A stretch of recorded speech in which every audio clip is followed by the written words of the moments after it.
am standing on the boat about to take Lemon for her walk, and I've realised that there's a massive, well, there's a branch stuck under the boat, and I gave it a good tug, thought I would just get it loose, but no, it's definitely caught on something. I can't just tug it off, so I'm gonna have to lift the engine and see if it's stuck under that. If not, I don't know what it's stuck under, but yeah, it's never quite as simple as just get in the boat and go for a walk.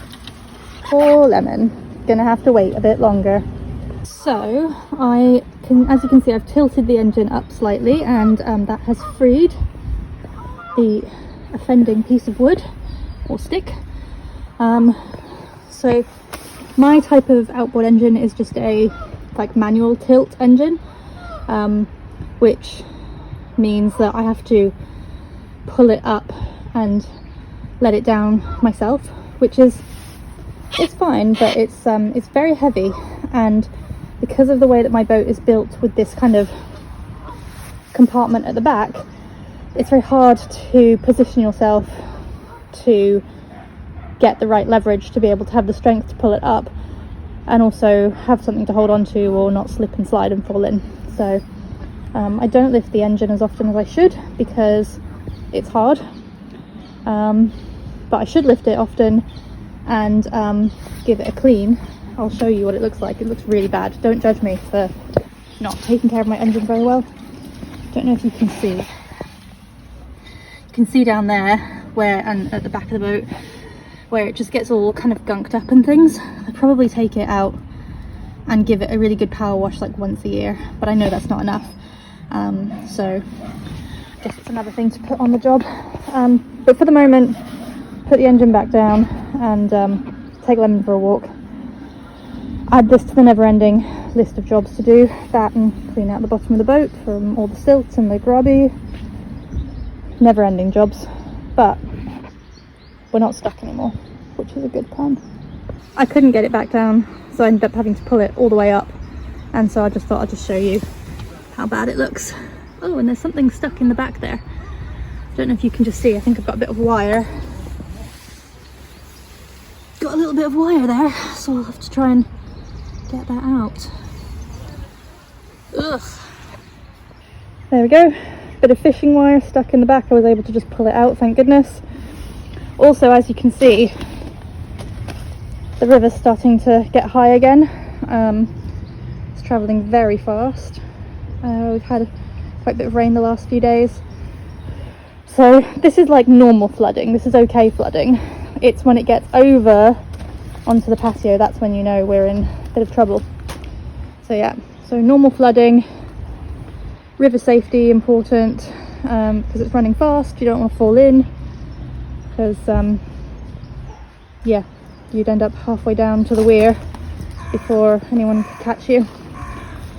Okay, let's try again to get this engine down and head off on a walk. Whoop whoop, did it. Realised the issue I was having before is that I forgot that this little bit here, you pull it up, well, there's even a little sticker. Pull it up to release the engine up, and then push it down to let the engine go down again. Of course, I was trying to pull it up to get the engine down, so no wonder it wasn't doing anything. But there we go. We're ready to go. Thought I would just show you my little spot to take Lemon for a walk. So if I come down the bottom of the island, that's Astoria, very beautiful boat.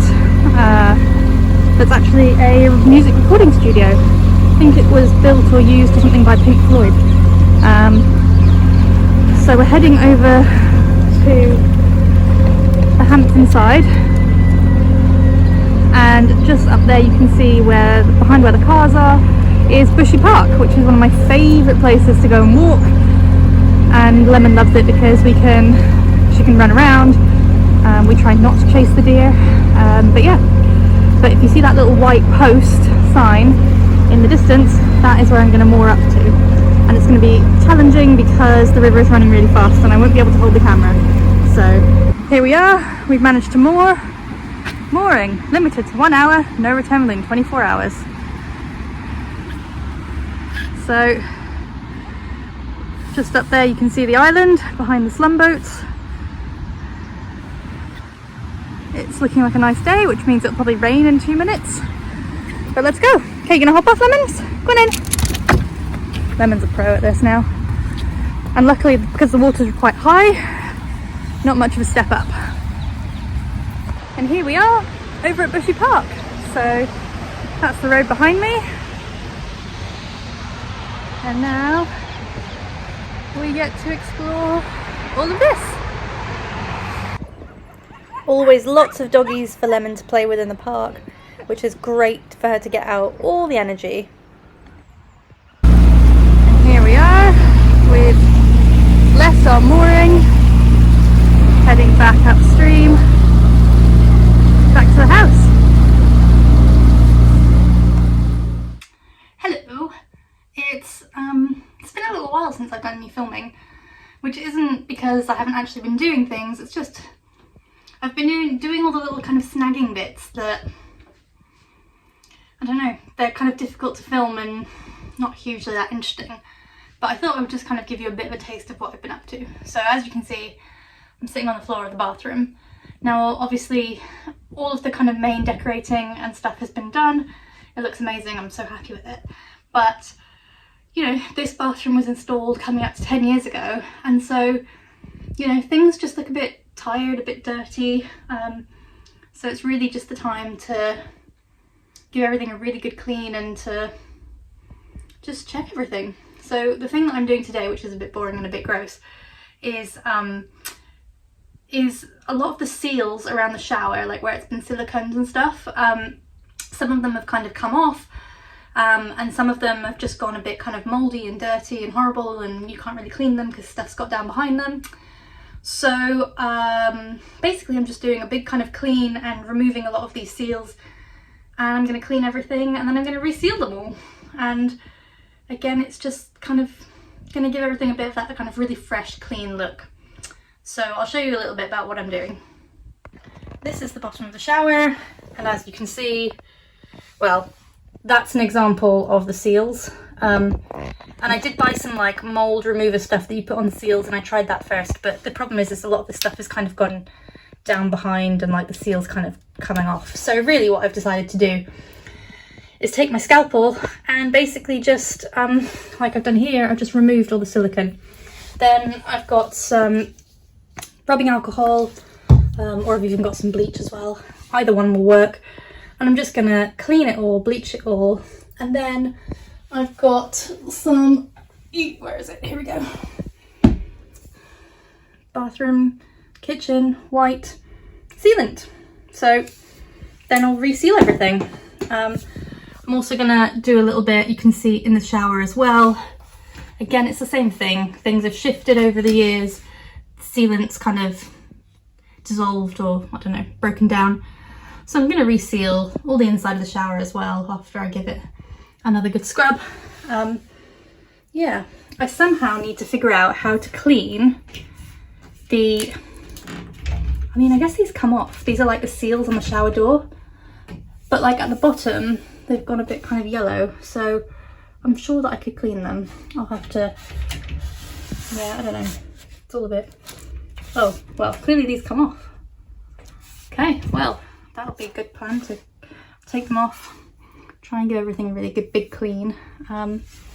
So yeah, this is how I'm spending my Saturday afternoon. It's not very glamorous. I did a bit of an attempt yesterday at taking off the old sealant along here, putting some new sealant, but what I've realised is I don't really have the right tool to like make a nice profile with the sealant, so it's a bit yuck. So gonna ask my neighbour to borrow his because I'm sure he's got one, and do it again, which is fine. But also, as you can see, lots of scrubbing brushes and grossness, because this is what the corner of my shower looks like. Well, actually, this is what the other side of my shower looked like as well, because it's just not an area that is very accessible. I've had to take all the seals off and clean all of those. But that's disgusting. So it took me ages yesterday, but that is what it looks like. So now I have to do this one today. But I'll be very happy once it's done, and I've taken 2 seals off the door. I'm going to take this one off as well, clean all of this, and then I'm also going to reseal inside the shower as well. So it's going to look like a nice new shower by the time I'm finished today.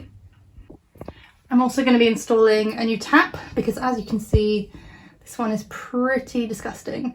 It's again about kind of 9-10 years old, and it's very kind of lime scaly and gross. And I have actually tried to do some use some lime scale remover, and yeah, it hasn't really done anything. So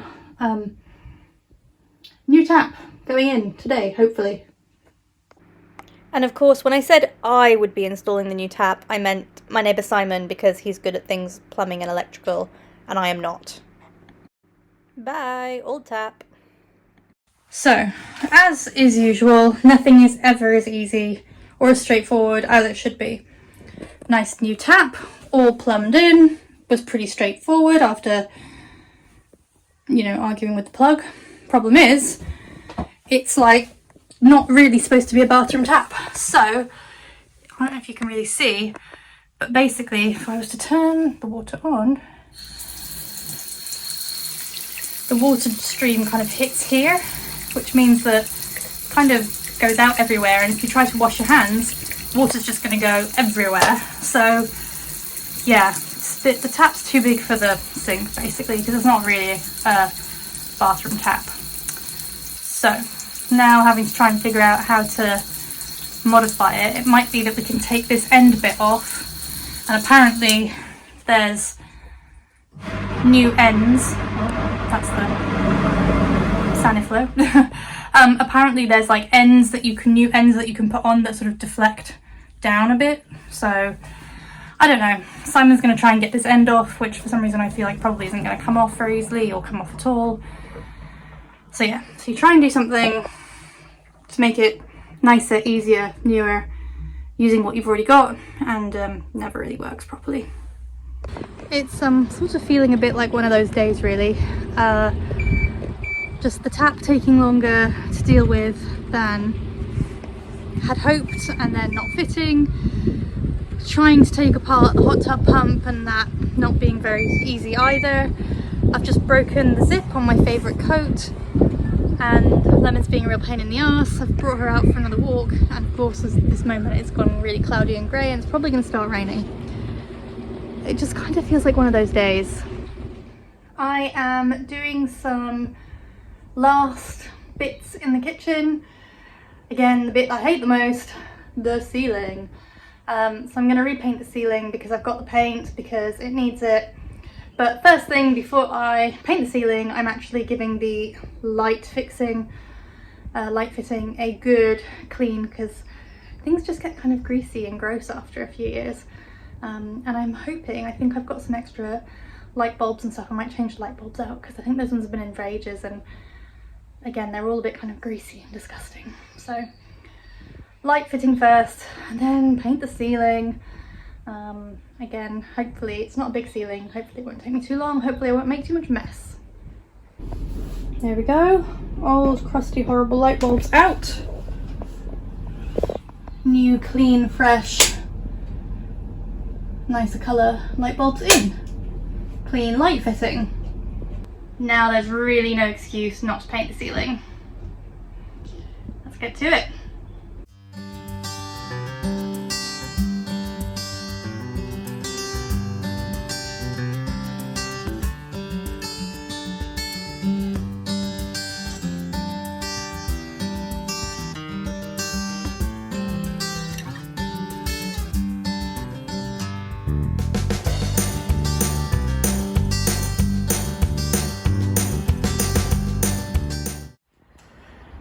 Morning, it's about 7 AM.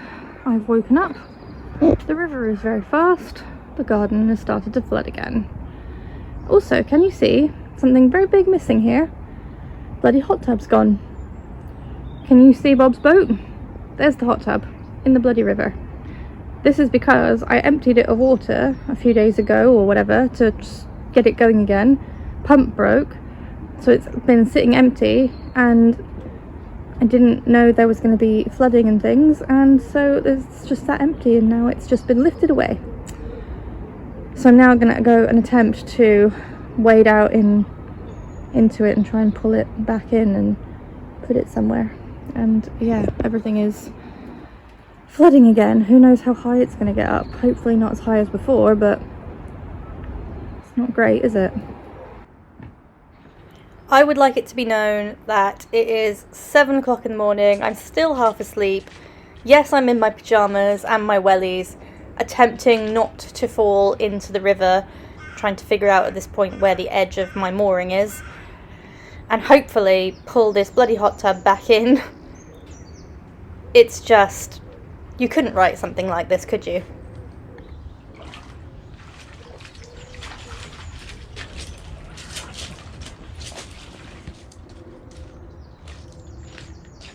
It's also important for you to realise at this point in time that as I pull the hot tub in, I've realised that there is clearly water that has leaked into it because it is not as light as it should be. Also, as you can tell, it's lost a lot of air, so it's half deflated. So it's really not very easy to manoeuvre.